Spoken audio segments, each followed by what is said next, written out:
안녕하세요. 켈리의 작은 도서관에 오신 것을 환영합니다. 오늘은 어니스트 해밍웨이의 킬리만자로의 눈을 소개해 드릴 텐데요. 작가로서의 정체성이 강하게 드러난 대표작 킬리만자로의 눈은 죽음에 대한 작가의 생각이 끊임없이 이어지고 있습니다. 해리라는 한 남자가 죽음 앞에서 삶을 회고하고 자신을 킬리만자로의 표범에 대비하기도 하는데요. 킬리만자로의 고지에서 활락을 쫓으며 작가로서 태면하게 살아온 지난날을 회의하는 주인공 해리의 이야기 들어보시죠.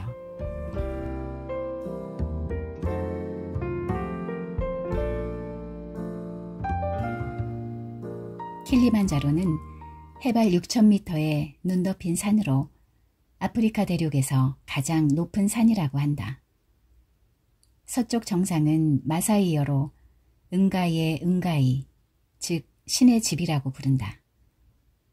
이 서쪽 봉우리 가까이에는 바짝 말라 얼어붙은 표범의 시체가 하나 있다.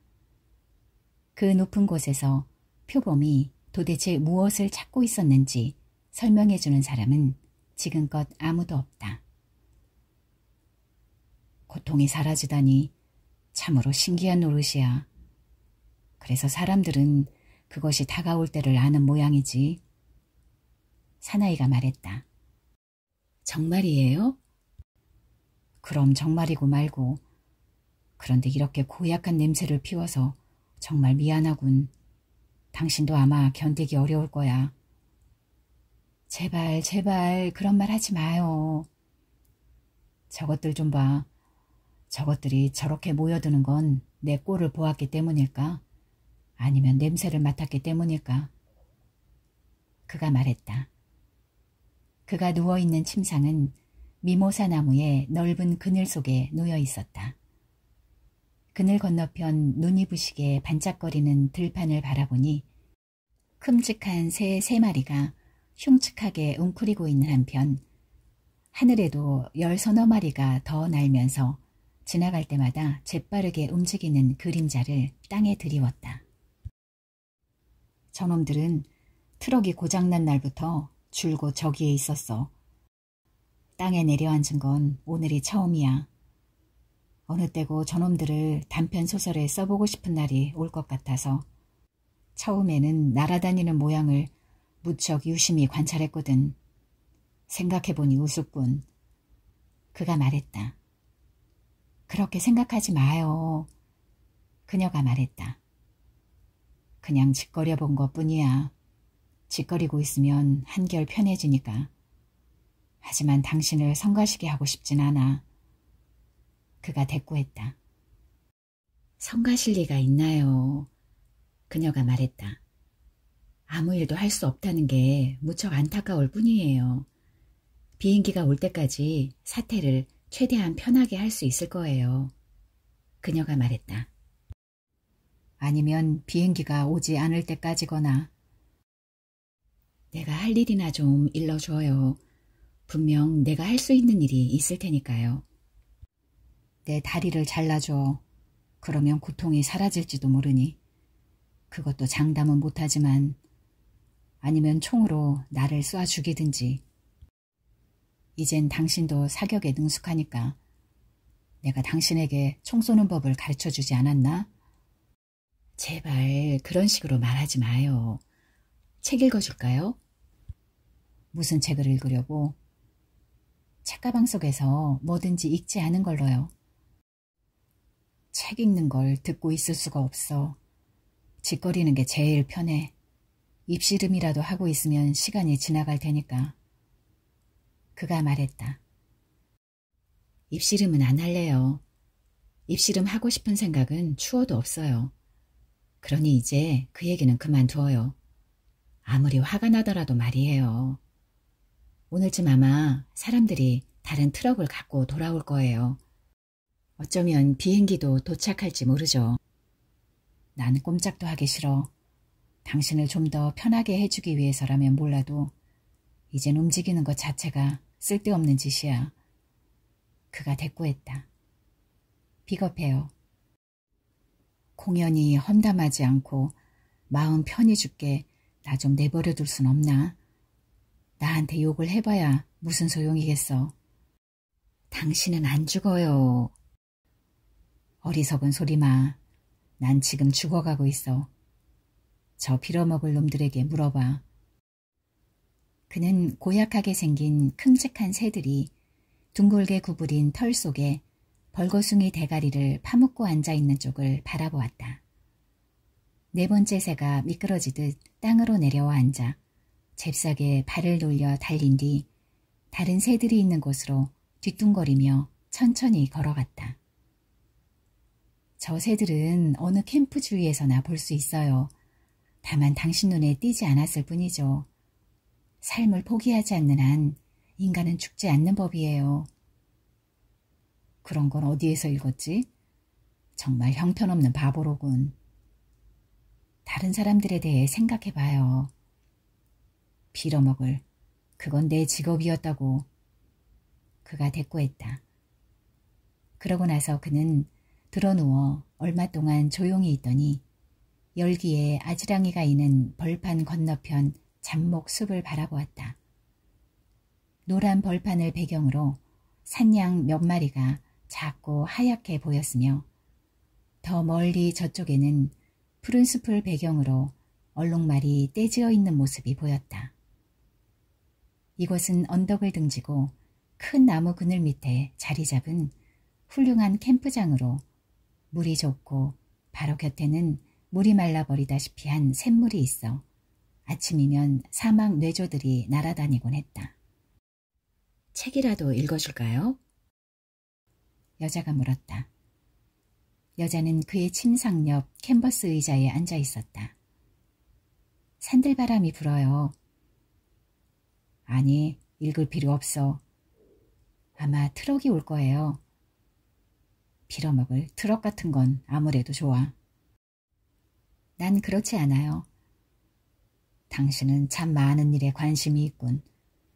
나는 신경도 안 쓰는 일에. 그렇게 많은 일은 아니죠, 해리. 술 한 잔은 어떨까?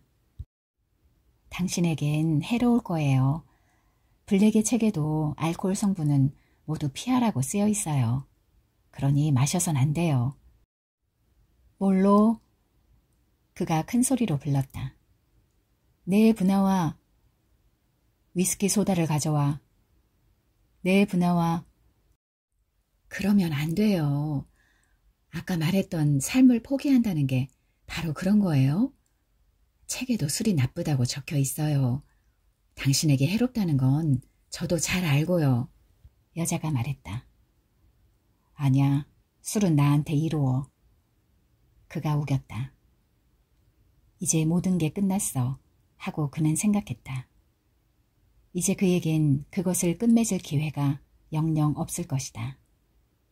술 한 잔 마시는 것을 두고 시비를 하다가 이렇게 끝나버릴 것이었다.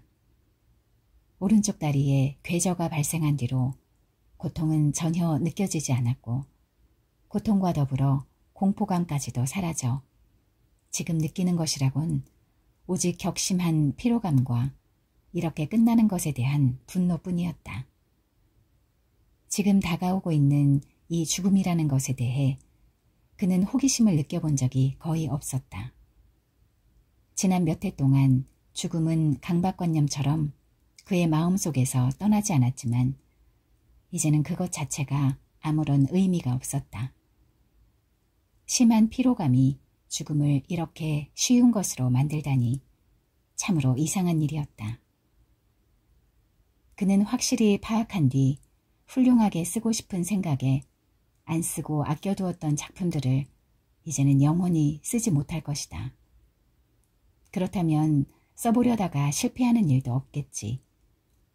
어쩌면 이제는 그 작품들을 끝내 못 쓸지도 모른다. 그러기에 차일피일 미루기만 하고 미처 시작하지도 못한 것이다. 아무튼 지금에 와서는 도무지 알 수 없는 일이었다. 차라리 이곳에 오지 않는 게 좋을 뻔했어요. 여자가 말했다. 그녀는 손에 술잔을 들고 입술을 깨물며 그를 바라보고 있었다. 파리에 그냥 머물렀더라면 이런 일은 당하지 않았을 거 아니에요. 당신은 늘 파리가 좋다고 했죠. 파리에 그냥 머물 수도 있었고 또 어디든 다른 곳에 갈 수도 있었어요. 난 어디든지 갔을 거예요. 당신이 원하는 곳이라면 어디든지 가겠다고 말했잖아요. 만약 당신이 사냥을 원한다면 헝가리에 가서 사냥을 했을 테고 그랬더라면 편했을 거예요. 당신의 그 빌어먹을 돈으로 말이지. 그가 내뱉었다. 그건 옳은 말이 아니에요. 돈은 언제나 내 것인 동시에 당신 것이기도 했어요. 난 모든 걸 버리고 당신이 가자는 대로 어디나 따라갔고 또 원하는 일이라면 뭐든 해왔어요. 하지만 이곳만은 오지 말았어야 했어요. 그녀가 말했다. 당신도 이곳이 좋다고 했잖아. 그건 당신 몸이 성할 때 얘기죠. 하지만 지금은 끔찍이 싫어요. 어쩌다 당신 다리가 이 모양이 됐는지 모르겠어요. 우리가 이런 변을 당하다니. 우리가 뭘 잘못했나요? 처음 살갗이 긁혔을 때 소독약 바르는 걸 잊었던 탓이겠지. 난 한 번도 병독에 감염된 적이 없어서 전혀 주의를 하지 않았던 거야. 나중에 상처가 악화됐을 때는 다른 방부제가 떨어져서 약한 석탄 산액을 사용했고 그래서 모세혈관이 마비돼 궤저가 발생한 거야. 그는 그녀를 쳐다보았다. 그것 말고 무슨 까닭이 있겠어. 내 말뜻은 그게 아니에요. 그 어설픈 키쿠유족 운전기사 대신에 훌륭한 운전기사를 고용했더라면 엔진오일 상태를 점검했을 거고 또 트럭에 베어링을 태우는 일도 없었을 테지. 내 말은 그런 뜻이 아니라니까요. 당신이 당신 가족이랑 그 빌어먹을 올드 웨스트버리 세로토가 판비치 패거리들과 헤어져 나를 따라오지만 않았어도 어머 그건 다 당신을 사랑했기 때문에 한 일이죠. 그런 말은 공평하지 않아요. 지금도 난 당신을 사랑해요. 그리고 언제까지나 당신을 사랑할 거예요. 당신은 날 사랑하지 않나요? 그래, 당신을 사랑한다는 생각이 들지 않아. 한 번도 사랑해 본 적이 없어.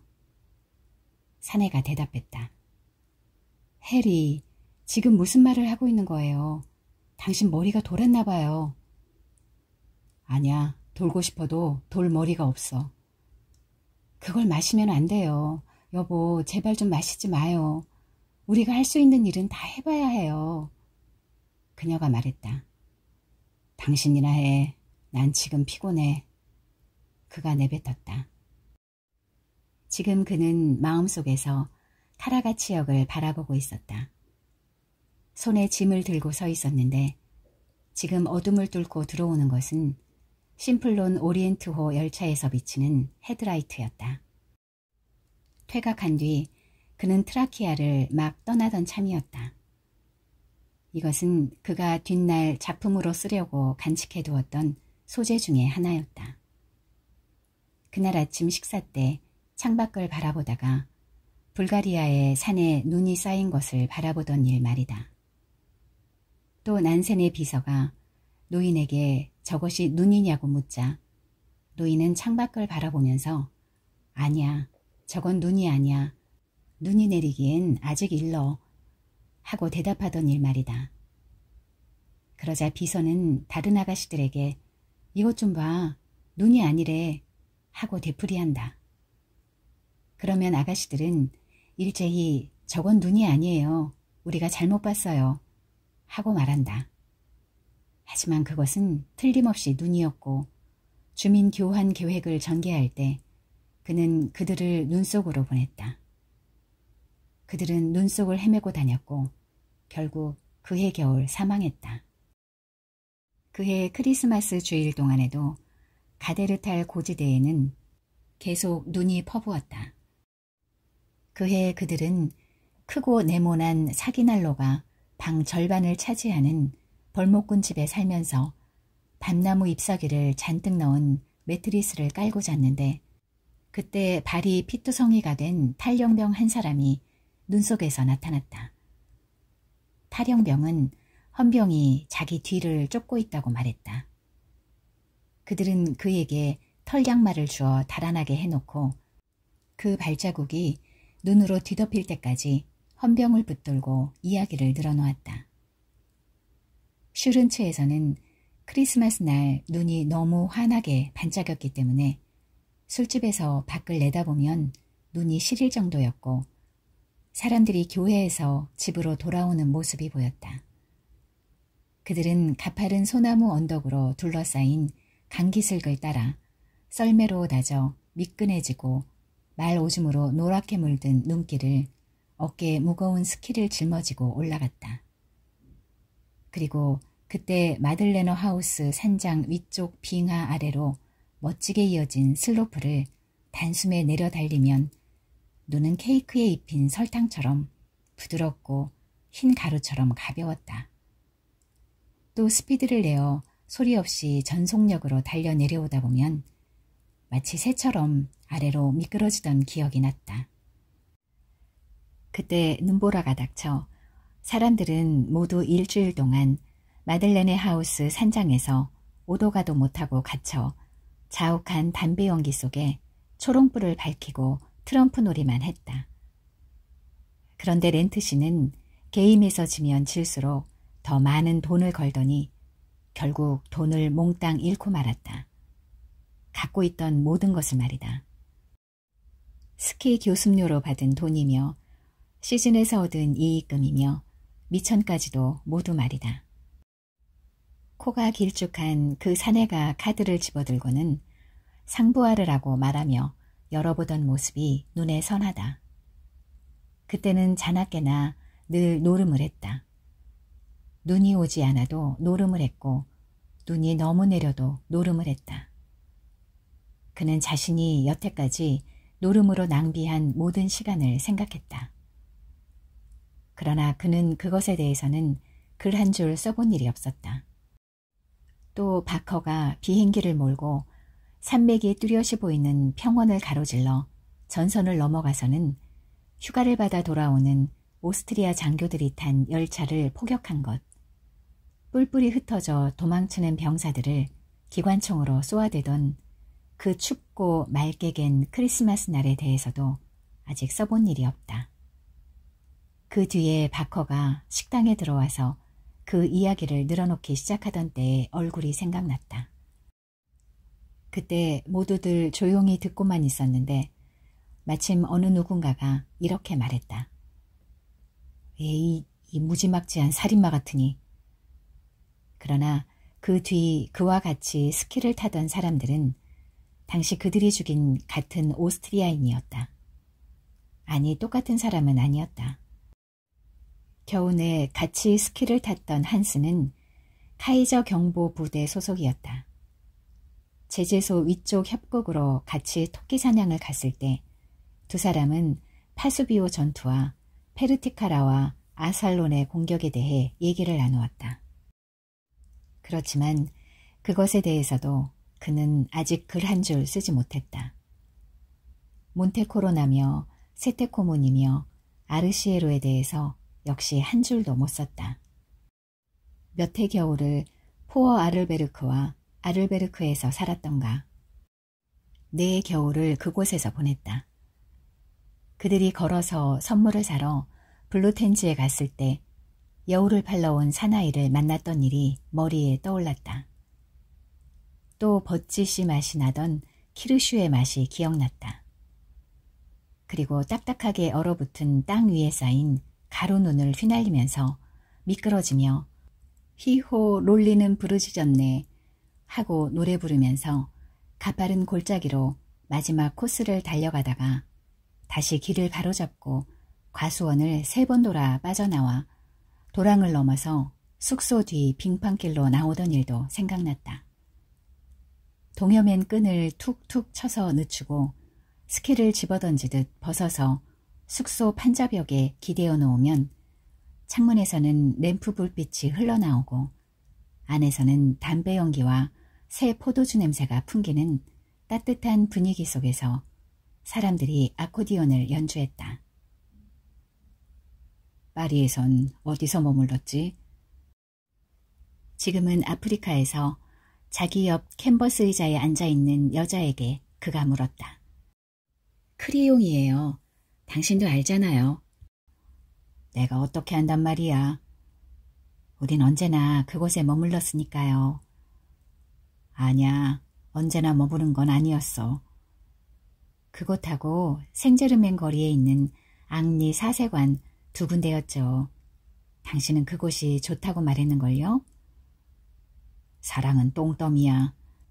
난 그 똥더미 위에 올라앉아서 우는 수탉이지. 해리가 말했다. 당신이 가야 한다고 해서 당신 뒤에 남는 것들까지 죄다 때려 부술 필요가 있나요? 내 말은요. 그러니까 모든 걸 갖고 가야만 하는 거냐고요. 당신이 타던 말도 아내도 다 죽이고 안장도 갑옷도 다 불살라버려야 하는 거예요? 그녀가 따졌다. 그래 맞아. 당신의 그 빌어먹을 돈이 바로 내 갑옷이었어. 내 스위프트며 내 아머였지. 그가 대꾸했다. 그만둬요. 좋아, 그만두지. 더는 당신을 괴롭히고 싶지 않으니까. 이제는 좀 늦었어요. 그렇다면 좋아. 좀 더 괴롭혀줄까? 그게 더 재미있는데 당신과 정말로 좋아하던 그 한 가지마저도 이제는 못하게 됐어. 아니에요. 그건 사실이 아니에요. 당신은 여러 가지 일을 좋아했고 당신이 하고 싶은 일이라면 전 뭐든지 했는걸요. 아, 제발 자기 자랑은 그만두는 게 어때? 그는 여자를 쳐다보았고 여자는 울고 있었다. 이봐, 당신은 내가 장난으로 이런 말을 하고 있다고 생각하는가? 그가 말했다. 나도 내가 왜 이러는지 모르겠어. 자기 삶을 유지하려고 남을 해치는 건 괴로운 일이야. 얘기를 시작할 적엔 나도 괜찮았어. 이런 식으로 시작할 의도는 아니었는데 이제는 완전히 돌아버렸어. 그래서 당신에게 최대한 잔인하게 굴고 있는 거야. 그러니 내가 무슨 말을 하든 조금 더 신경 쓰지 마. 정말 당신을 사랑해. 여태껏 당신을 사랑한 것만큼 다른 누구를 사랑해 본 적이 없어. 그는 자기도 모르는 사이에 식은 죽 먹듯 입버릇처럼 해오던 거짓말을 하기 시작했다. 당신은 내게 참 다정해요. 요 암캐 같은 년, 이 돈 많은 암캐년. 이건 시야. 내 머릿속엔 지금 시가 가득해. 헛소리와 시가. 헛소리 같은 시라고나 할까? 그가 말했다. 그만둬요, 해리. 어째서 당신은 자꾸만 악마로 변해가는 거죠? 난 뭐든 남겨두고 가긴 싫어. 그 무엇도 남기고 가기 싫다고. 그가 내뱉었다. 어느덧 저녁이 되었고 그는 이제 잠이 들었다. 태양이 언덕 너머로 지면서 벌판을 가로질러 그늘이 뒤덮였고 조그마한 짐승들이 캠프 근처에서 먹이를 먹고 있었다. 그는 짐승들이 머리를 재빨리 떨어뜨리고 꼬리를 휘휘 저으면서 이제는 수풀에서 꽤 먼 이곳까지 와 있는 것을 지켜보았다. 새들은 더 이상 땅 위에 있지 않았다. 모두가 나무 위에 육중한 모습으로 올라가 앉아 있었다. 전보다 숫자가 훨씬 불어나 있었다. 몸시중을 드는 소년이 그의 옆에 앉아 있었다. 맵사입은 사냥 가셨어요, 브나와. 뭘 도와드릴까요? 소년이 물었다. 아니, 도와줄 거 없어. 여자는 식사거리로 짐승을 잡으러 갔다. 그가 사냥 구경을 좋아하는 건 잘 알았지만 그가 바라볼 수 있는 이 숲풀 속의 작은 골짜기 같은 지역을 소란스럽게 하지 않으려고 먼 곳으로 갔던 것이다.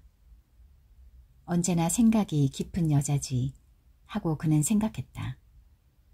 알고 있는 것이며 책에서 읽은 것이며 또 들은 것에 대해 무엇이든 사려 깊은 여자였다.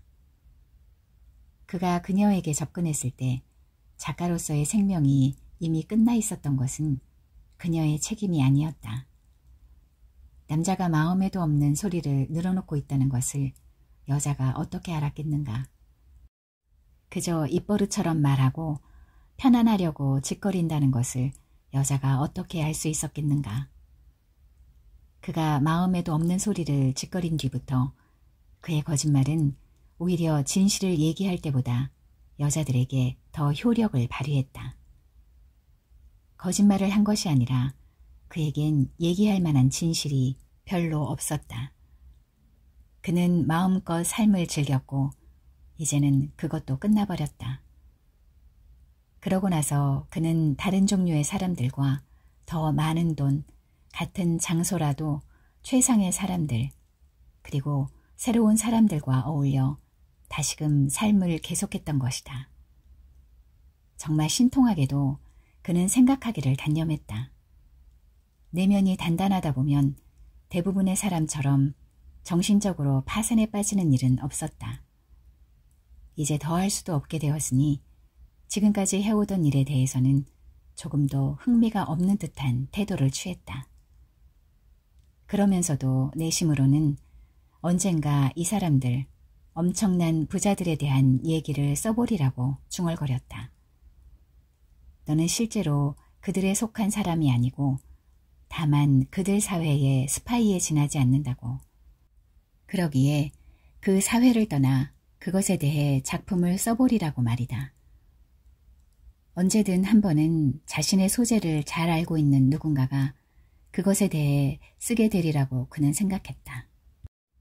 그러면서도 그는 결코 쓸 생각을 하지 않았다. 아무것도 쓰지 않고 안일만을 추구하며 자신이 경멸에 맞지 않는 그런 인간이 되어 보낸 하루하루의 생활은 그의 재능을 우둔하게 만들었고 지필에 대한 의욕마저 약화시켰다.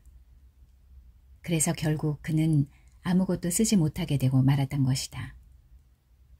그가 지금 알고 지내는 사람들은 하나같이 글을 쓰지 않을 때 훨씬 편하게 만날 수 있는 인물들이다. 아프리카는 그가 잘 나가던 시절 좀 더 행복하게 지내던 곳이어서 이곳에서 새 출발을 하기 위해 그는 이곳으로 왔다. 그래서 이번 사파리 여행에서는 안락을 최소한으로 줄였다. 고생스러운 일은 없었지만 호화스러운 사치도 없었다.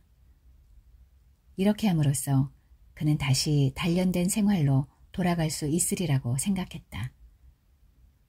이런 식으로 그는 마치 권투 선수가 자기 육체의 지방을 없애기 위해 산중으로 들어가 노동하고 훈련하듯이 자신도 영혼에 붙은 비계살을 제거할 수 있으리라고 생각했던 것이다. 여자도 그런 생활을 좋아했다. 자극적이고 장면이 바뀌는 일이라면 무엇이든, 또 새로운 사람을 만나게 되고 재미있는 일이 있으면 무엇이든 좋아한다고 말했다.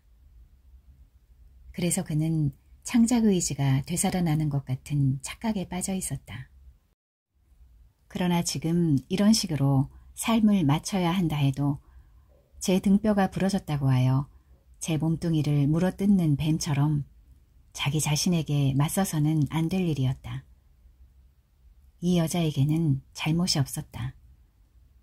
이 여자가 아니었더라면 다른 여자가 문제의 발단이 되었을 것이다. 거짓말로 이어왔으니 죽을 때도 거짓말을 해야 할 것 아닌가. 그때 언덕 저 너머에서 총성이 한 발 들려왔다. 여자는 사격을 아주 잘했다. 이 착하고 돈 많은 암캐. 그의 재능을 친절하게 관리해주는 사람이자 파괴자. 이 무슨 허튼 소리란 말인가. 그의 재능은 그 자신이 파괴하지 않았던가. 너를 잘 보살펴 주었다는 이유로 왜 그 여자가 비난을 받아야 한단 말인가.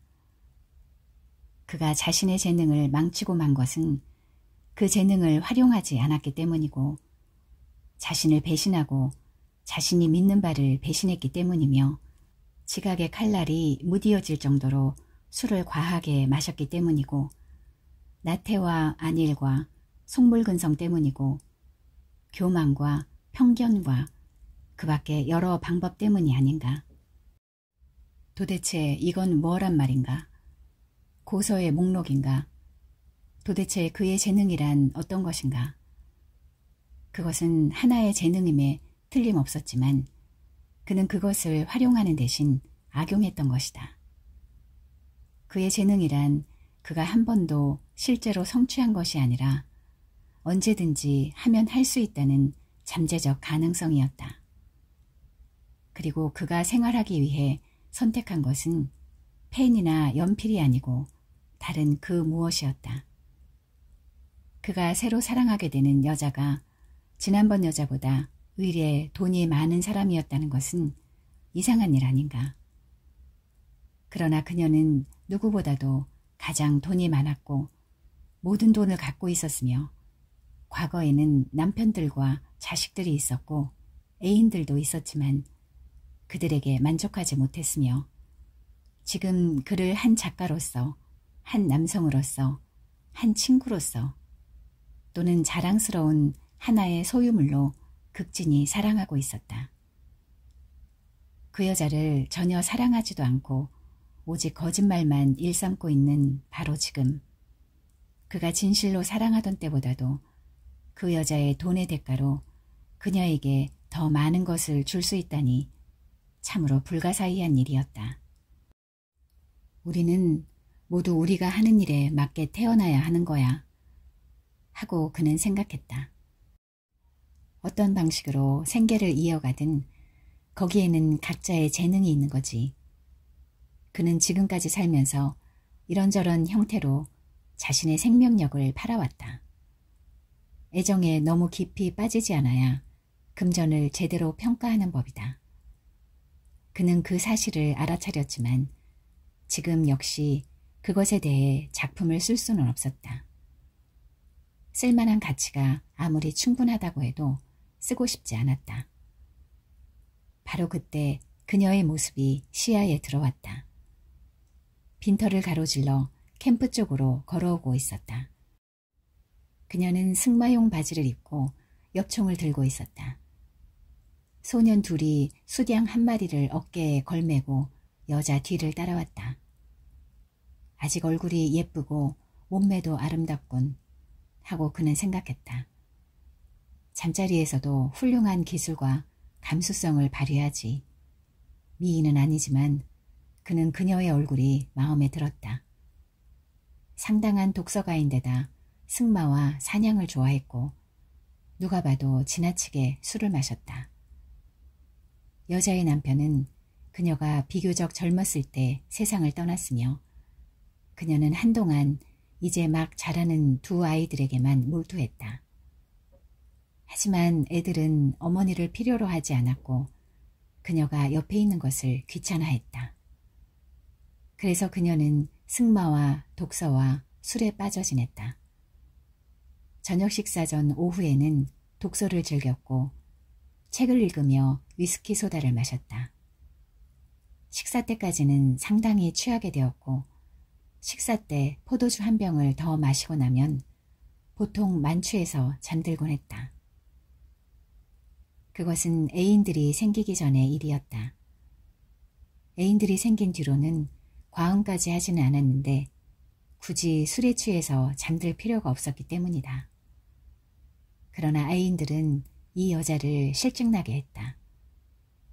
결혼했던 예전 남자는 한 번도 그녀를 실증나게 한 적이 없었는데 이 사람들은 정말 그녀를 실증나게 했다. 그때 두 아이 중 하나가 비행기 추락사고로 사망했다.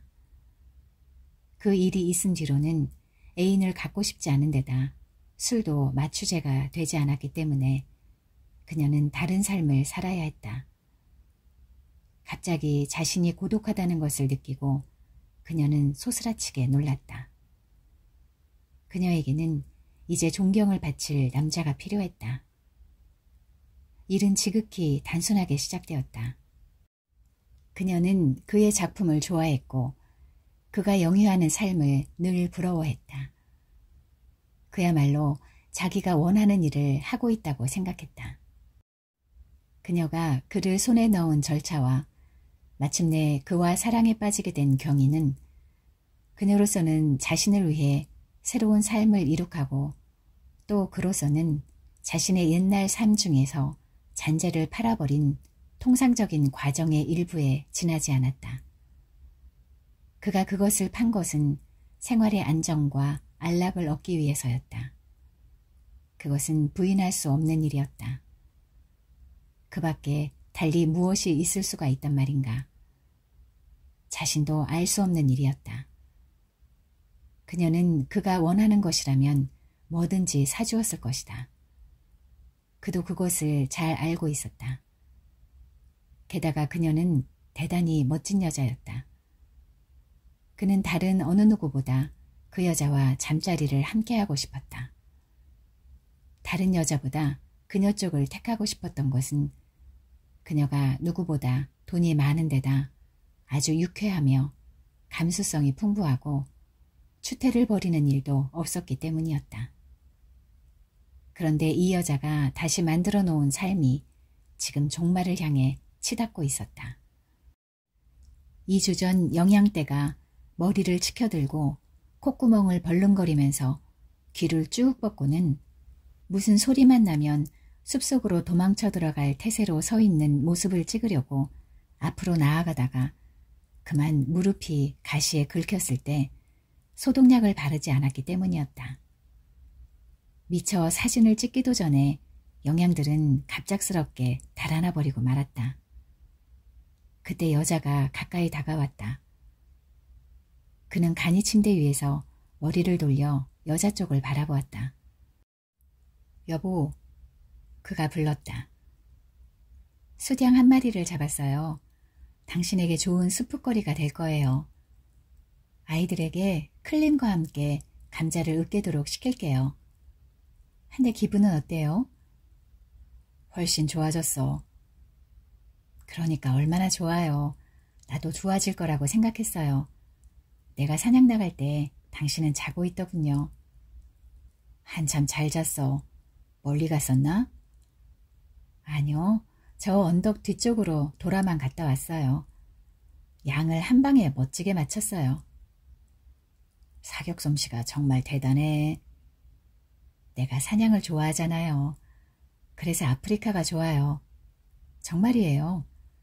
당신 몸만 성하면 사냥이야말로 이 세상에서 제일 재미있을 텐데. 당신과 함께 사냥 떠나는 게 얼마나 재미있었는지 당신은 모를 거예요. 난 이 지방이 좋아졌어요. 나도 좋아. 여보, 당신 기분이 좋아진 걸 보니 얼마나 기쁜지 몰라요. 당신이 아까 같은 기분이라면 정말 견딜 수 없을 것 같아요. 다시는 내게 그런 식으로 말하지 않을 거죠? 약속해 주는 거죠? 그래, 약속해. 내가 무슨 말을 했는지 기억이 안 나. 그가 대답했다. 나를 짓밟을 필요는 없잖아요. 안 그래요? 난 당신을 사랑하고 또 당신이 원하는 것을 해주고 싶은 중년 여자일 뿐이에요. 그런데도 당신은 벌써 2~3번이나 나를 짓밟았어요. 그러니 이제 다시는 짓밟지 않을 거죠? 당신을 잠자리에서 2~3번 늘씬하게 짓밟아주고 싶군. 그가 말했다. 그렇게 해요. 그거야말로 기분 좋게 짓밟히는 것이죠. 우린 그렇게 짓밟히도록 만들어져 있는걸요? 내일은 비행기가 도착할 거예요. 그걸 어떻게 알지? 확실해요. 오기로 돼 있으니까요. 아이들은 벌써 나무를 베고 연막을 피워 올릴 풀을 준비해놨어요. 오늘도 아래쪽에 내려가 보고 왔는걸요. 비행기가 착륙할 땅도 충분하고 양쪽 끝에 연막을 피워 올릴 준비도 해놓았어요. 왜 비행기가 내일 온다고 생각하는 거지? 꼭 올 거예요. 이미 예정된 날짜가 지났잖아요. 그러면 읍내에 가서 당신 다리를 치료하고 그러고 나선 우리 둘이서 멋지게 서로를 짓밟기로 해요. 전처럼 끔찍한 말은 하지 말고요. 같이 술이나 한잔 할까? 해도 저물었으니. 꼭 한잔 해야겠어요? 이미 한 잔 했는걸. 그럼 한 잔씩 같이 해요. 뭘로? 레디두이 위스키 소다. 그녀가 소리를 질렀다. 목이 물리지 않게 장화를 신는 게 좋을걸. 그가 그녀에게 말했다. 기다리고 있다가 목욕한 뒤에. 어둠이 점점 짙어가는 동안 두 사람은 술을 마셨다. 아주 캄캄해지기 직전 이미 총을 쏠 수 없을 만큼 햇빛이 없을 때 하이에나 한 마리가 들판을 가로질러 언덕을 돌아 제 길을 갔다. 저 빌어먹을 놈은 매일 밤 저기를 가로질러 가는군. 사내가 말했다. 2주일 동안 매일 밤 말이야. 밤에 소리를 지르는 게 저놈이군요. 난 상관하지 않아요. 하지만 징그러운 짐승이에요. 함께 술을 마시면서 같은 자리에 누워있는 게 불편하다는 것을 제외하고는 아무런 고통도 느끼지 않은 채 또 소년들이 불을 피우자 그림자가 텐트 위에서 너울너울 춤을 추는 가운데 그는 이승의 모든 것을 유쾌하게 묵묵히 체념하고 싶은 기분이 되살아나는 것을 느꼈다. 그녀는 정말로 그에게 친절하게 대해주었다. 그런데 오늘 오후 그는 부당하고 잔인하게 굴었던 것이다. 그녀는 멋지고 정말로 훌륭한 여자였다. 그러나 바로 그때 자신이 죽을 것이라는 생각이 갑자기 그의 머리를 스쳐갔다. 그 생각은 갑자기 떠올랐다. 물이 세차게 흐르거나 바람이 불어닥치듯 그렇게 온 것이 아니라 느닷없이 고약한 냄새를 풍기는 공허감처럼 갑자기 내습한 것이다. 그런데 이상야릇하게도 하이에나가 그 공허감의 한 끝자락을 따라 미끄러지듯이 가볍게 스쳐가는 게 아닌가. 왜 그래요, 해리? 그녀가 그에게 물었다. 아무것도 아니야. 당신은 반대쪽으로 자리를 옮기는 게 좋겠어. 바람이 불어오는 쪽으로 말이야. 그가 말했다. 몰로가 붕대를 갈아줬나요? 지금은 붕산만 쓰고 있어. 기분은 좀 어때요? 조금 어지러워. 목욕을 해야겠어요. 곧 올게요. 같이 식사하고 침상을 안으로 들여놓기로 해요. 그녀가 말했다. 입씨름을 그만둔 건 참 잘한 일이야. 하고 사내는 혼잣말로 중얼거렸다. 이 여자와는 그다지 싸움을 하지 않았다. 그가 사랑했던 다른 여자들과는 싸움이 너무 잦아서 부식작용처럼 언제나 그들이 서로 공유하고 있던 것까지 갉아먹곤 했다. 그는 너무 많이 사랑했고 너무 많은 것을 요구했고 그래서 그 모든 것을 마모시켜 버렸던 것이다. 그는 파리에서 싸움을 한 뒤에 콘스탄티노플로 혼자 갔던 때의 일을 떠올렸다. 그곳에 있는 동안 그는 줄곧 창녀들과 지냈고 그 짓도 지치자 마음의 고독이 억제되기는커녕 더욱더 심해졌다. 그러자 그는 첫 번째 여자, 자기를 버리고 달아난 그 여자에게 도저히 쓸쓸한 마음을 억제할 수 없다고 편지를 써보냈다. 언젠가 한 번은 매장스 밖에서 그녀를 본 것 같은 생각이 들어 깜짝 놀라서 기절할 것만 같았다든지 속이 울렁거렸다든지 어딘지 모르게 그녀와 비슷한 여자를 불바리에서 만나 뒤따라가 보려고도 했지만 혹시 그녀가 아니면 어쩌나 하는 생각이 들고 기분을 망칠까봐 두려웠다든지 하고 말이다. 어떤 여자를 데리고 자도 그녀가 더욱 그리워지기만 할 뿐이라고도 했다. 그녀를 사랑하는 마음을 도저히 버릴 수 없다는 사실을 알게 된 이후 지금까지 지난날 그녀의 처사는 조금도 문제가 되지 않는다고도 했다. 그는 아주 말짱한 기분으로 클럽에서 이 편지를 써서 뉴욕으로 붙이면서 답장은 파리에 자기 사무소로 보내달라고 부탁했다. 그러는 편이 안전할 것 같았다. 그리고 그날 밤은 그녀가 너무 그리워 공허할 정도로 마음이 울렁거려 막심 레스토랑 위쪽을 배회하다 여자 하나를 꿰어 같이 저녁 식사를 하려고 데리고 갔다.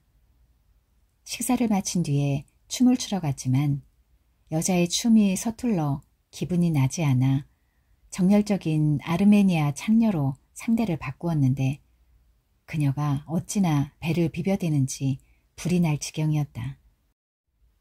그녀는 영국 포병대 장교와 싸운 끝에 빼앗은 여자였다. 장교는 그에게 밖으로 나가자고 했고 두 사람은 컴컴한 어둠 속 자갈길 위에서 격투를 벌였다. 그가 포병대 장교의 턱 옆쪽을 2번이나 세게 갈겼는데도 그놈이 나가 떨어지지 않자 그는 본격적으로 싸움이 시작된 것을 알았다. 상대는 그의 몸통을 갈기고 이어 눈 언저리를 때렸다. 그는 다시 왼손을 치켜들어 장교를 한 대 갈겼다. 그러자 장교는 그의 위에 엎어지며 그의 윗도리를 움켜쥐더니 소매를 잡아 찢었다. 그는 포병 장교의 뒤통수를 2번 갈기고 이어 그를 떼밀면서 후려 갈기자 장교는 머리를 땅에 부딪히며 나자빠졌다. 그때 헌병들이 달려오는 소리가 들렸기 때문에 그는 여자를 데리고 달아났다. 택시를 잡아타고 보스포루스 해협을 따라 루멜리 히사르를 향해 달렸다. 그리고 그곳을 한 바퀴 돌고는 시원한 밤 공기를 마시며 되돌아와 잠자리에 들었다. 그 여자는 겉모습만큼이나 너무 무르익은 감이 있었지만 부드럽고 장미 꽃잎 같고 시럽처럼 끈적끈적하고 반들반들한 배에 저통이 크고 엉덩이에 베개를 벨 필요가 없었다. 아침 첫 햇살에 정말 망측한 모습으로 여자가 눈을 뜨기 전에 그는 그곳을 나와버렸다. 그는 눈자 위에 검은 멍이 든 채 펠라팔리스 호텔에 나타났다. 한쪽 소매가 없었기 때문에 윗도리는 손에 들고 있었다. 같은 날 밤 그는 아나톨리아를 향해 출발했다. 그 여행이 끝날 무렵 아편을 얻으려고 재배하는 양귀비 밭을 온종일 말을 타고 달렸던 일이 생각났다. 그러자 점차 이상한 느낌이 들더니 마침내 거리 감각이 엉망이 되고 말았다. 이곳은 적들이 새로 도착한 콘스탄틴의 장교들과 합세하여 공격을 해온 장소였다. 그 장교들은 전쟁에 대해서는 아무것도 모르는 그야말로 신참 병사였다. 포병대는 그 부대에 포격을 가하고 있었고 영국의 관측 장교는 어린애처럼 고래고래 소리를 지르고 있었다. 그는 그날 흰 발레 스커트 같은 것을 입고 장식 술이 달린 장화를 신은 전사자들을 처음 보았다. 터키 군대가 쉴 새 없이 때를 지어왔고 스커트 입은 병사들이 도망치자 장교들은 그들을 향해 권총을 쏘아대고 이어 장교들 자신도 도망치는 것이 보였다.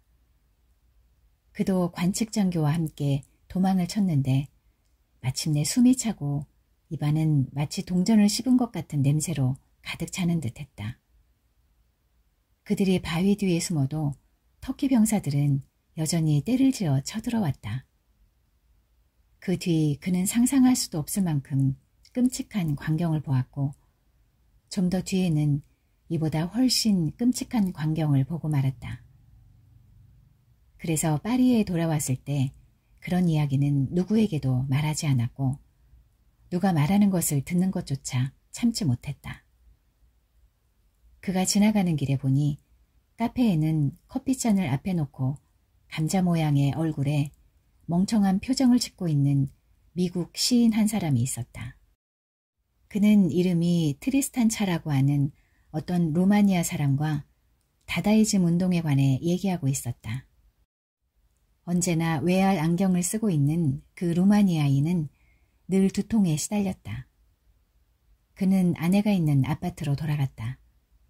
아내를 다시 사랑하기 시작했다. 싸움도 깨끗이 끝나고 미친 듯한 광기도 사라지고 이제는 안락한 가정에 있는 것이 좋았다. 그리고 사무소에서도 우편물을 아파트로 회송했다. 그런데 어느 날 아침 그가 편지를 보낸 그 여자한테서 온 답장이 쟁반에 놓여서 왔다. 필적을 본 그는 가슴이 철렁하여 서둘러 편지를 다른 편지 밑에 쑤셔 넣으려고 했다. 그러나 아내가 말했다. 여보, 그 편지 누구한테서 온 거예요? 이 일로 새로운 생활의 시작은 끝장나고 말았다.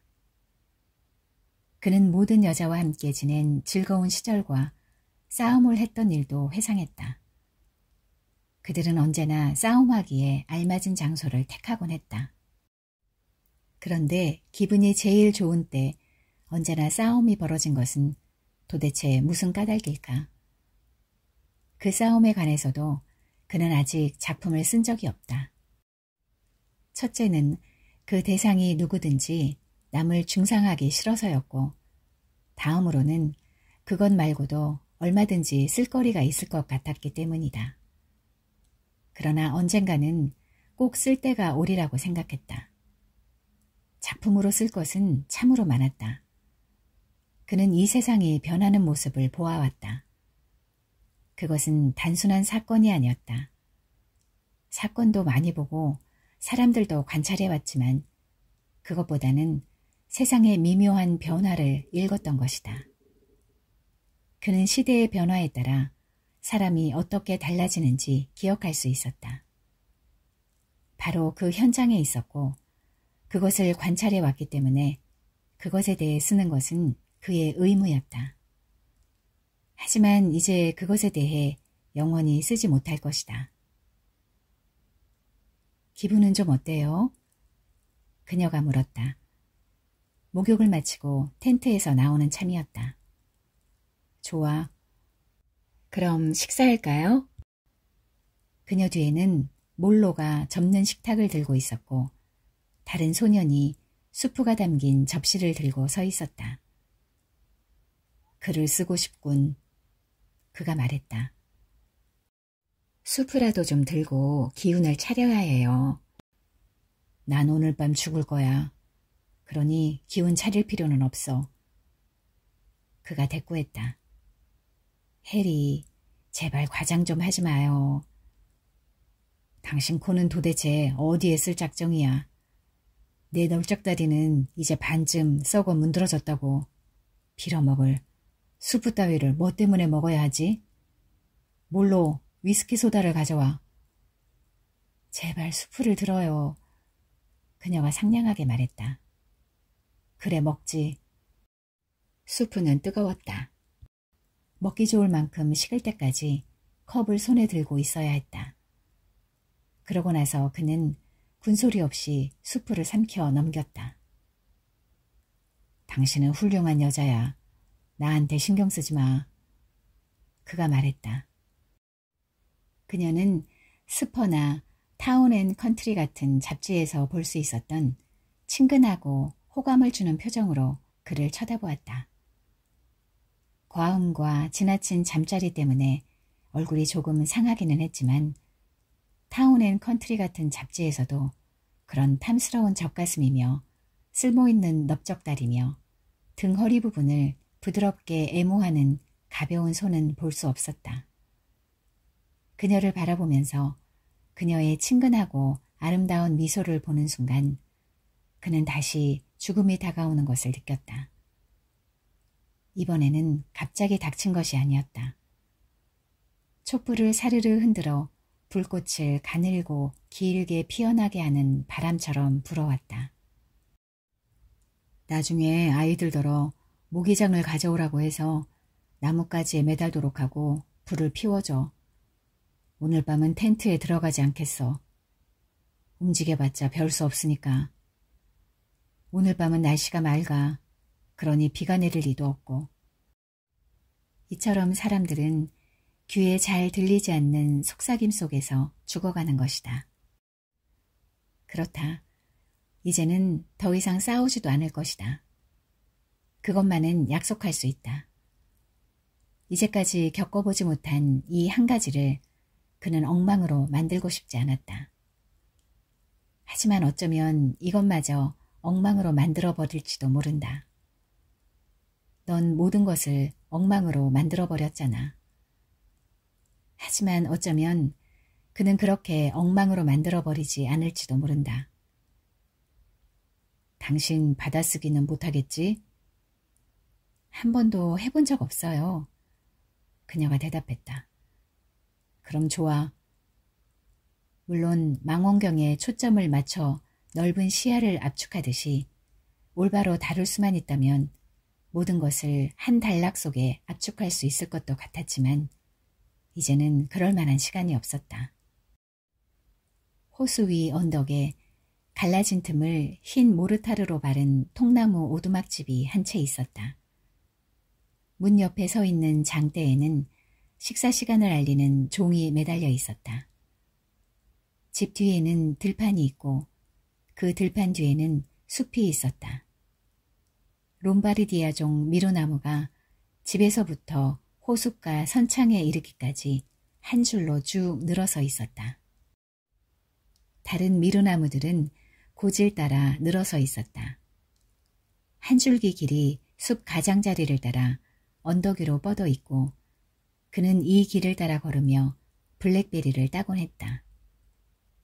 뒤에 그 통나무 오두막집은 불에 타버렸고 사슴발로 만든 총거리에 걸려있던 난로 위의 총들도 타버리고 말았다. 나중에 보니 탄창의 탄환은 녹아내렸고 개머리판도 타서 총신이 잿더미 위에 나뒹굴고 있었다. 그 잿더미는 큼직한 세탁용 무쇠솥에서 쓸 잿물을 만드는 데 사용되었다. 타다 남은 총신을 갖고 놀아도 괜찮으냐고 물으면 할아버지는 안 된다고 했다. 타버리기는 했어도 역시 자기 총이라고 했고 그 뒤로도 할아버지는 다시는 총을 사지 않았다.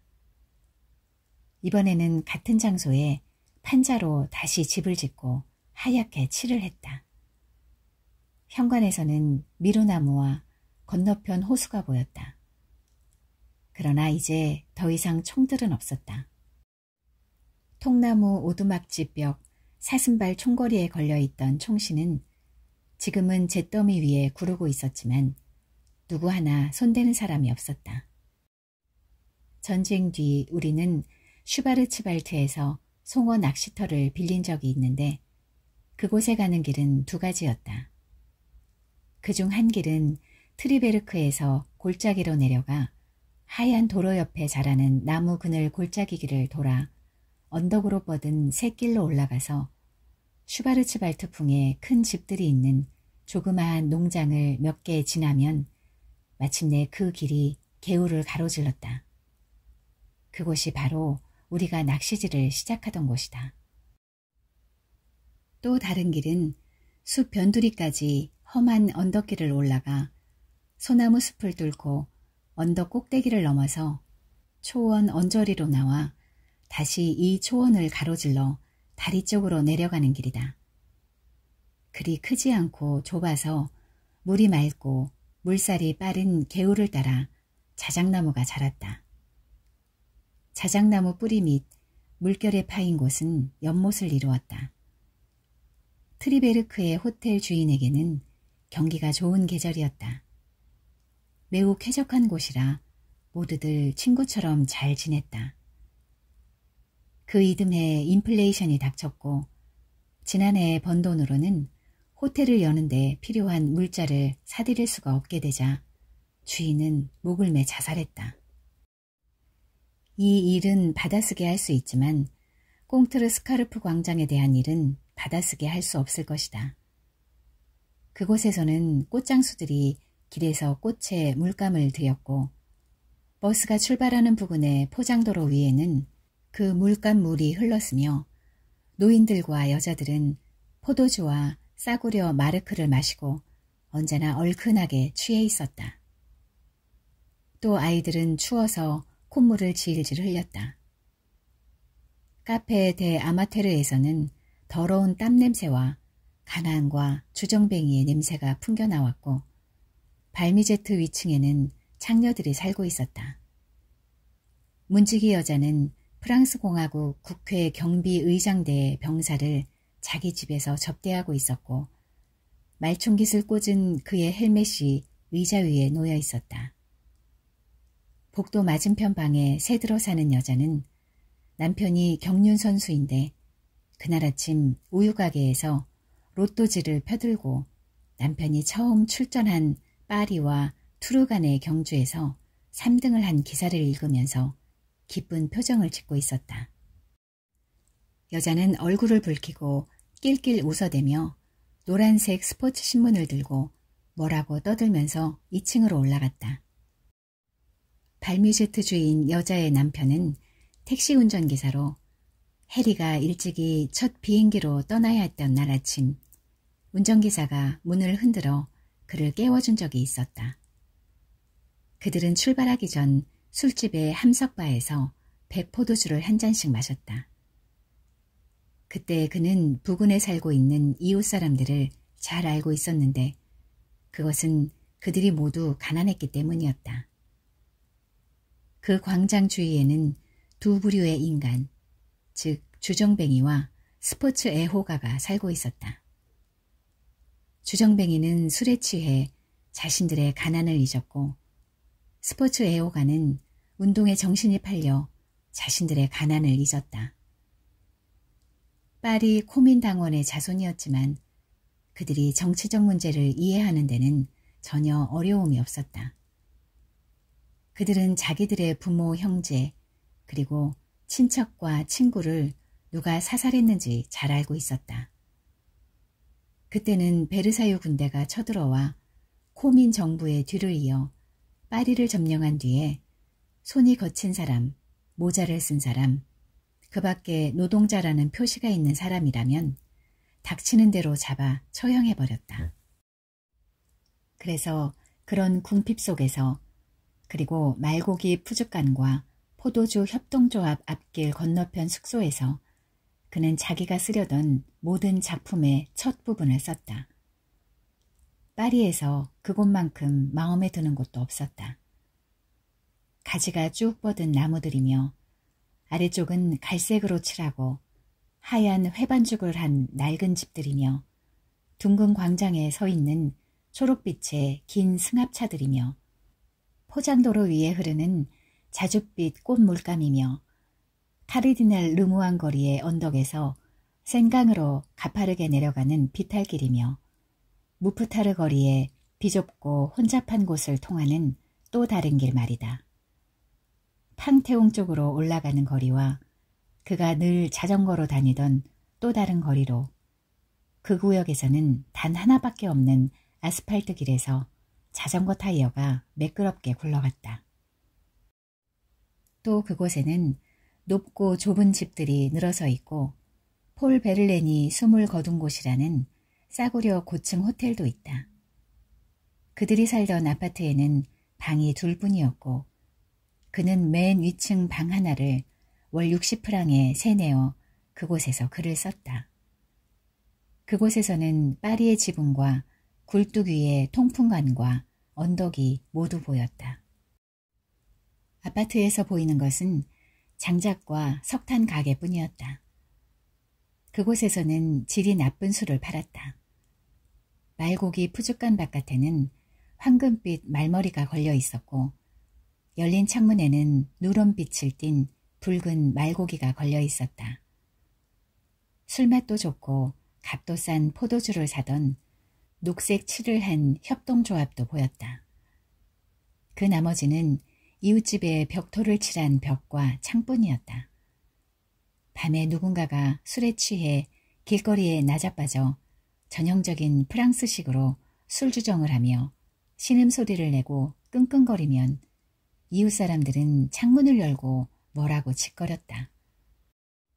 실제로는 그런 술주정이 존재하지 않는다고 귀가 따갑게 들어왔던 것이다. 경찰은 어디 있는 거야? 필요 없을 때는 잘도 나타나면서 자식, 어느 문지기 옆였네하고 자고 있겠지. 순경 불러와. 그리고 마침내 누군가가 창을 열고 물 한 통을 퍼부으면 그 신음소리가 그친다. 이건 또 뭐야, 무리로군. 아, 이건 제법 똑똑한 방법인데. 그러고 나면 창문은 닫힌다. 그가 데리고 있던 가정부 마리는 하루 8시간 노동제에 항의했다. 남편이 6시까지 일하게 되면 집으로 돌아오는 길에 간단히 한 잔 걸칠 테니 돈도 과히 낭비되지 않을 거예요. 하지만 5시에 일이 끝나면 매일 밤 취하게 되니 돈이 남아나질 않아요. 노동시간이 단축되어 골탕 먹는 건 노동자의 아내들 뿐이라고요. 수프 좀 더 들겠어요? 그때 여자가 물었다. 아니, 어쨌든 고마워. 맛이 참 좋았어. 조금 더 들어봐요. 위스키 소다를 마시겠어. 그건 당신한테 좋지 않아요. 그래, 내겐 좋지 않지. 콜 포터가 그런 가사를 쓰고 작곡까지 했지. 당신이 나를 미친 듯 좋아할 거라는 걸 이렇게 알고 있었던 모양이야.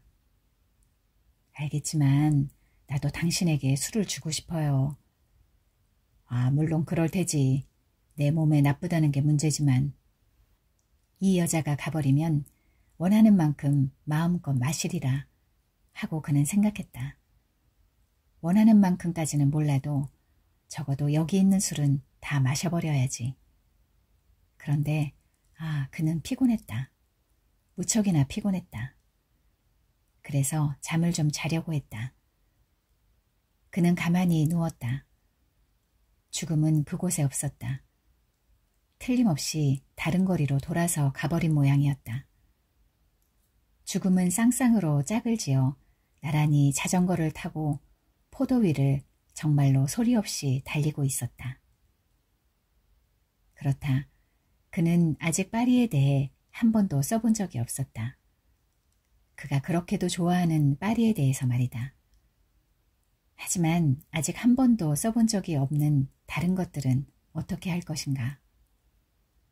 그 목장이며 은회색 쑥이며 관계용 도랑에서 빠르게 흐르던 맑은 물이며 짙은 초록빛 자주개자리 등은 어떻게 할 것인가.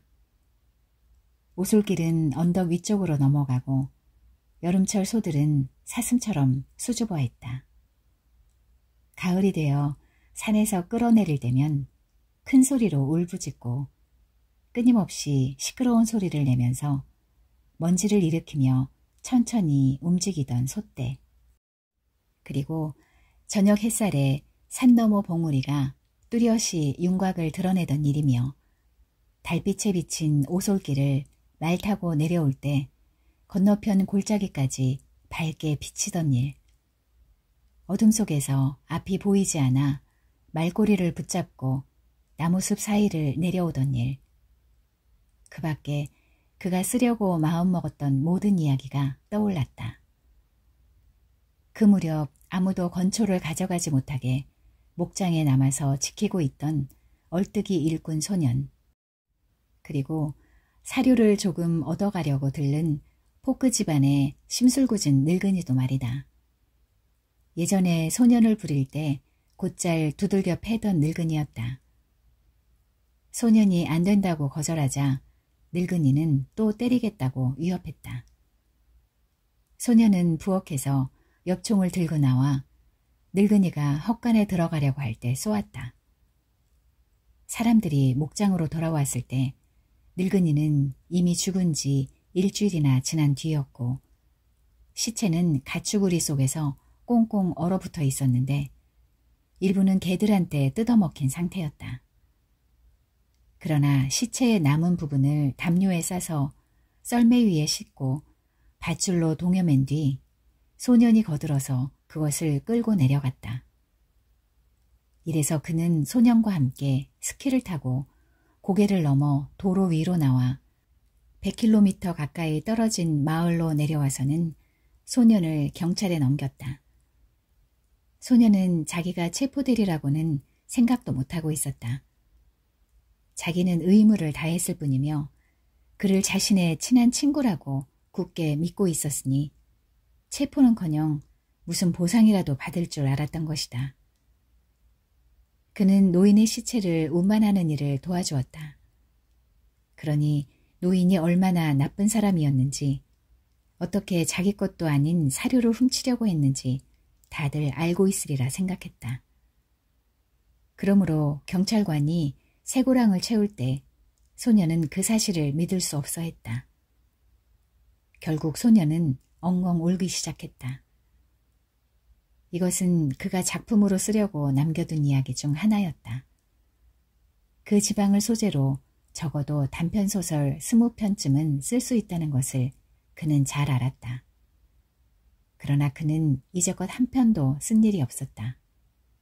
무슨 까닭이었을까? 무슨 까닭인지 좀 말해줘. 그가 말했다. 뭐가 무슨 까닭이라는 거죠? 아니야, 아무것도 아니야. 글을 손에 넣은 뒤부터 그녀는 술을 많이 마시지 않았다. 그러나 다행히 자신이 살아남는다 해도 이 여자에 대해서만은 작품을 쓰지 않으리라는 것을 그는 지금 잘 알았다. 다른 여자들에 대해서도 쓰지 않을 것이다. 돈 많은 사람들은 대개가 재미없는 데다 술을 지나치게 많이 마시거나 주사위 노릇만 지나치게 할 뿐이다. 그들은 단조롭고 반복적이어서 지루하다. 그는 가련한 줄리언이 생각났다. 줄리언은 부자들에 대해 로맨틱한 경외심을 품고 있어 언젠가 한 번은 아주 돈이 많은 부자들은 당신이나 나 같은 사람들과는 다르다라는 구절로 시작하는 소설을 쓴 적이 있었다. 그때 어떤 사람이 줄리언에게 그래, 당연히 그들은 우리보다 돈이 많지 라고 말했다.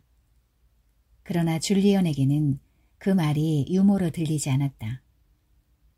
부자란 특수한 매력을 지닌 족속이라고 생각해왔는데 실제로는 그렇지 않다는 사실을 깨달았을 때 그는 다른 어떤 것 못지않게 그 때문에 망가졌던 것이다. 그는 망가진 사람들을 경멸했다. 이해는 했지만 좋아하고 싶지는 않았다. 그는 극복할 수 없는 일은 없다고 생각했다. 무슨 일이든 자기만 개의치 않으면 그것 때문에 고통받을 일은 없다고 믿었기 때문이다. 좋아. 이제 그는 죽음에 대해서도 걱정하지 않기로 했다. 언제나 두려워했던 것은 단 한 가지, 고통뿐이다. 고통이 너무 오래 계속되어 그를 나가 떨어지게 하기 전까지는 누구 못지않게 고통을 이겨낼 수 있을 것이다. 그런데 지금 이곳에서 무엇인가가 몹시 고통을 주고 있었고 그것 때문에 자신이 무너지리라고 느낀 바로 그 순간 고통이 갑자기 멎어버렸다.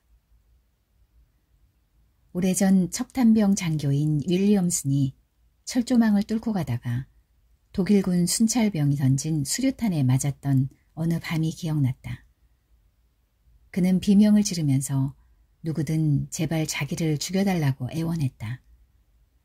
약간 허풍치는 버릇이 있었지만 그는 뚱뚱한 몸에 대단히 용감하고 훌륭한 장교였다. 그러나 그날 밤 철조망에 걸리자 그는 적의 탐조등에 비춰졌고 오장육부가 튀어나와 철조망에 걸렸다. 그래서 전우들이 목숨이 붙어있는 그를 끌어당길 때는 칼로 오장을 잘라내야만 했다. 나를 쏴줘, 해리. 제발 부탁이야. 나를 쏴줘. 언젠가 한 번은 주님이 우리에게 견딜 수 없는 고통을 주시지 않는다는 문제로 토론을 벌인 적이 있었다. 누군가가 적당한 시기가 오면 고통 때문에 인간은 자동으로 기절한다는 이론을 폈다. 그러나 그는 언제나 그날 밤 윌리엄슨 일을 잊을 수가 없었다. 그가 자신이 사용하려고 간직해둔 몰핀 정제를 윌리엄슨에게 모두 먹일 때까지 고통은 그에게서 좀처럼 사라지지 않았다. 사실 몰핀조차 금방 효과가 나타나지 않았던 것이다. 현재 그가 겪고 있는 이 정도의 고통은 아무것도 아니었다. 이런 상태가 계속되더라도 그 이상 악화되지만 않는다면 조금 더 걱정할 필요가 없었다. 다만 더 좋은 상대와 같이 있고자 하는 마음 말고는 말이다. 그는 같이 있고 싶은 상대에 대해 잠시 생각해 보았다. 아니야, 온갖 일을 해온 데다 너무 오래 끌었고 이미 때가 늦은 지금 아직도 상대가 있으리라고 기대하는 건 무리야. 하고 그는 생각했다. 사람들은 이제 다 가버렸어. 파티는 끝나고 남아있는 사람은 너와 여주인 뿐이거든. 다른 모든 게 귀찮은 것과 마찬가지로 죽음도 귀찮아지는군. 하고 그는 생각했다. 귀찮은 일이야. 그가 소리를 내어 크게 말했다. 여보, 뭐가요? 무엇이든 너무 오래 하면 그렇다는 말이야. 그는 자신과 모닥불 사이에 있는 그녀의 얼굴을 쳐다보았다. 여자는 의자에 기대어 앉았는데 불빛이 보기 좋게 주름 잡힌 그녀의 얼굴을 비추고 있었다. 그녀가 졸린 얼굴을 하고 있는 것을 알 수 있었다. 모닥불이 닿는 범위 바로 밖에서 하이에나 우는 소리가 들렸다. 소설을 쓰고 있었어. 하지만 따분해졌어. 그가 말했다. 잠을 잘 수 있을 것 같아요? 물론이지. 당신은 왜 잠자리에 들지 않는 거야? 당신과 함께 여기 앉아서 자고 싶어요. 좀 이상한 느낌이 들지 않아? 그가 물었다. 아니요, 조금 졸릴 뿐이에요. 이상 야릇한 느낌이 드는군. 그가 말했다. 그는 죽음이 다시 가까이 접근해 오는 것을 느꼈다. 지금까지 내가 한 번도 잃지 않았던 건 호기심 뿐이야. 그가 그녀에게 말했다. 당신은 아무것도 잃은 게 없어요. 내가 아는 한 가장 완벽한 사람인걸요. 천만에 여자란 어쩌면 그렇게도 모를까. 그게 뭐야? 당신의 직감인가? 그가 물었다. 바로 그때 죽음이 다가와 침대 발치에 머리를 기대는 바람에 그는 죽음의 입김을 맡을 수 있었다. 사신이 큰 낫과 해골바가지를 갖고 있다고 믿지 마. 자전거를 타고 오는 순경 두 사람이 될 수도 있고 새가 될 수도 있어. 아니면 하이에나처럼 큼직한 주둥이가 있는 놈일 수도 있지. 그가 그녀에게 말했다. 바야흐로 죽음이 그에게로 다가오고 있었지만 이제 더 이상은 아무런 형체도 없었다. 다만 공간을 차지하고 있을 뿐이었다. 놈더러 저리 가라고 해. 죽음은 물러가지 않고 조금 더 가까이 다가왔다. 넌 입김이 지독하구나. 이 고약한 냄새를 피우는 후레 자식놈아. 그가 죽음에게 말했다. 그것은 여전히 그에게 좀 더 가까이 다가왔고 이제는 그것에게 말을 걸 수도 없었다. 말을 못하는 것을 알자 죽음은 조금 더 가까이 다가왔다. 그는 이제 말도 하지 않고 그것을 물리치려고 했지만 그것은 그에게로 바짝 조이며 다가와 몸무게로 그 가슴을 짓눌렀다. 그것이 그곳에 웅크리고 있어 그가 움직이지도 못하고 말하지도 못하는 동안 여자의 말소리가 들렸다. 브나와는 지금 잠드셨어. 그러니 침상을 아주 가만히 들어다 텐트 안으로 모셔라.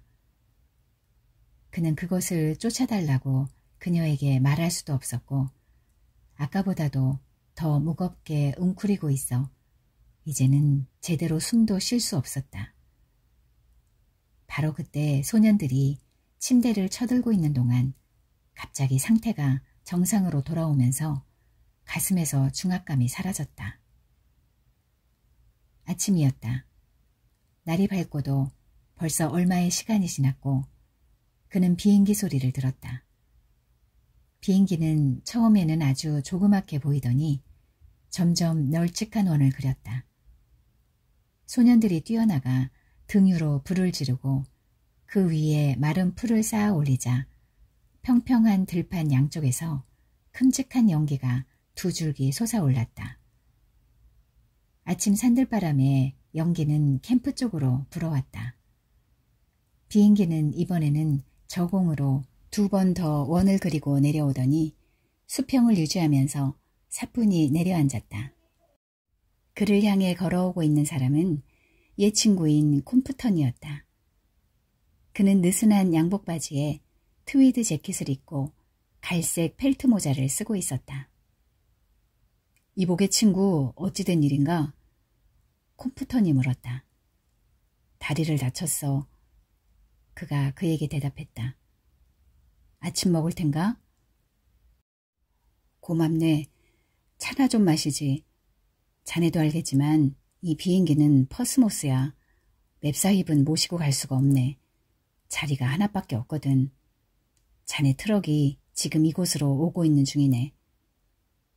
헬렌은 콤프턴을 옆으로 불러내어 그에게 말을 하고 있었다. 콤프턴이 아까보다 밝은 표정으로 돌아왔다. 지금 당장 비행기에 태우지. 맵사힙은 다시 와서 데리고 가겠네. 아루샤에 들러 급유를 해야 할 것 같아. 그러니 어서 출발하는 게 좋겠어. 그가 말했다. 차는 어떻게 하고? 차 같은 건 정말 생각 없네. 소년들은 침대를 메고 녹색 천막을 돌아 바위를 따라 내려가 평지로 나서 밝게 타고 있는 모닥불 옆을 지나 소형 비행기가 있는 곳에 이르렀다. 비행기에 타기는 어려웠지만 일단 안에 들어간 뒤 그는 가죽 좌석에 몸을 기대고 다리를 콤프턴의 좌석 한쪽 옆으로 쭉 폈다. 콤프턴이 올라타더니 시동을 걸었다. 그는 헬렌과 소년들에게 손을 흔들었다.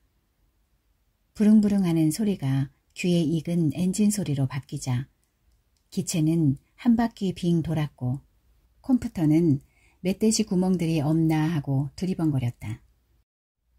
기체는 요란한 소리를 내며 흔들리더니 모닥불 2개 사이에 평탄한 들판을 달리다 마지막으로 덜거덕하는 소리를 내며 공중으로 떠올랐다.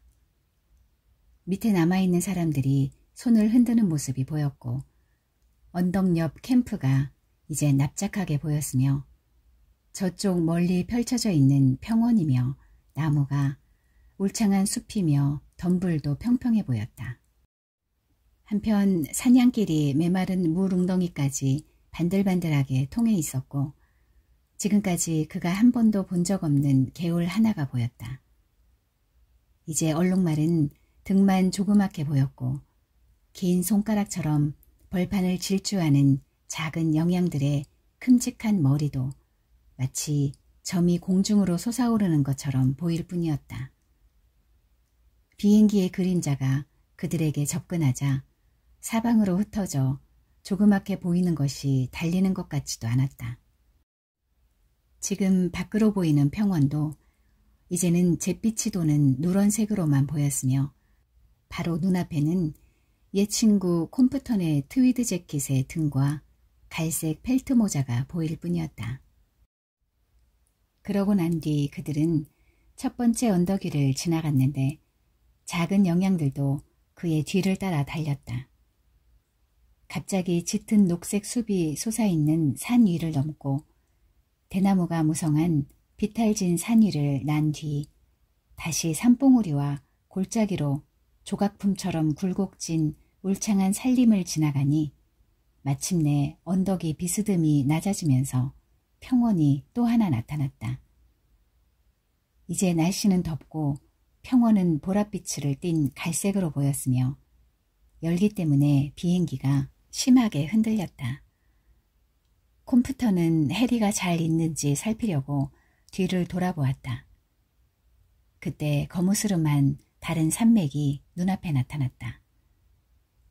그런 뒤 비행기는 아루샤를 향해 날지 않고 왼쪽으로 방향을 돌렸는데 그것으로 보아 콤프턴은 틀림없이 연료가 충분하다고 판단한 모양이었다.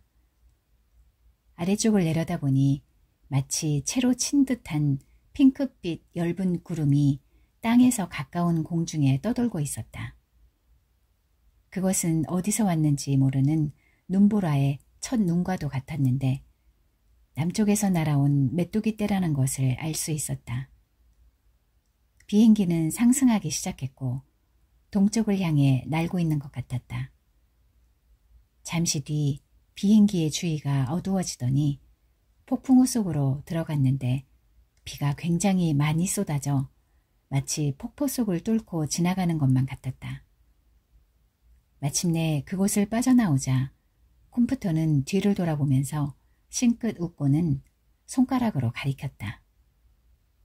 앞쪽에 보이는 것은 전 세계처럼 폭이 넓은 데다 거대하고 높이 솟아있으며 햇빛을 받아 믿을 수 없을 만큼 하얗게 반짝이는 킬리만자로의 네모난 꼭대기였다.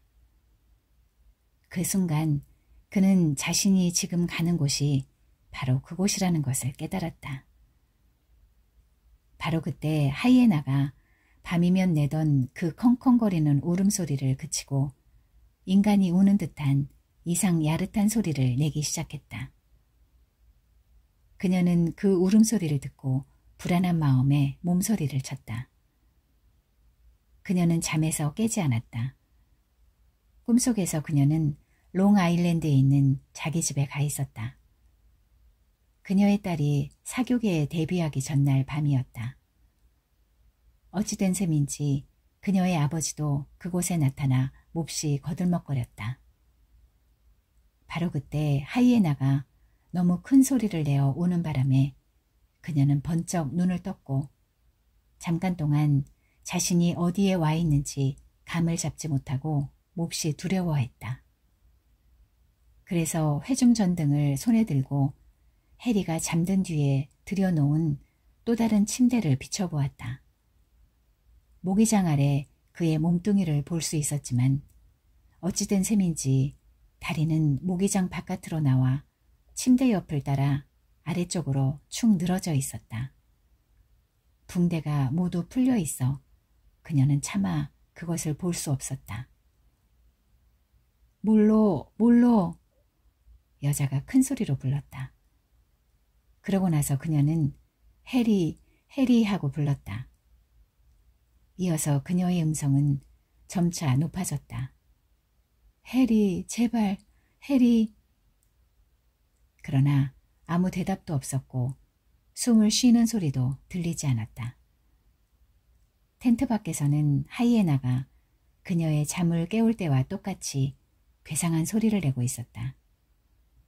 그러나 가슴이 고동치는 소리 때문에 그녀의 귀에는 그 소리가 들리지 않았다.